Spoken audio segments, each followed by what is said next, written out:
হাদির মৃত্যুর পর প্রথম মুখ খুললেন শেখ হাসিনা। ভারত বাংলাদেশ সম্পর্কের অবনতি পুরোপুরি ইউনূসের তৈরি। সংখ্যালঘুদের রক্ষা করতে ব্যর্থ হচ্ছে ইউনূস সরকার। চরমপন্থীদের বিদেশ নীতি নির্ধারণের সুযোগ দিচ্ছে। দেশের ভিতর অশান্তি হিংসা সামলাতে ব্যর্থ ইউনূস। সাক্ষাৎকারে ইউনূস সরকারের বিরুদ্ধে মন্তব্য শেখ হাসিনার।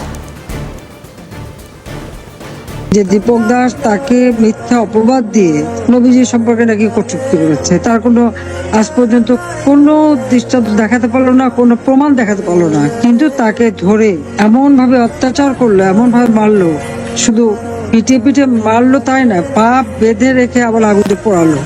এরা কি মানুষ? ওদের চেহারাটা মানুষ দেখলো এরা কত বিভৎস, কত জঘন্য, কত নোংরামি। কোথার দিকে এই দানবরা আসছে বাংলাদেশে? কাদেরকে খাওয়া পড়া মানুষ করলাম সেটা আমার এখন চিন্তা। এটা খুবই কষ্টদায়ক। আমার সান্ত্বনা দেওয়ার ভাষা নাই। আসি বেঁচে যখন গেছি, যত দূরেই থেকে আমি আসি আপনাদের সাথে, আপনাদের পাশেই আছি। আর এর বিচার হবে ইনশাল্লাহ। এটুকু খালি ধৈর্য ধরেন, বিচার হবে।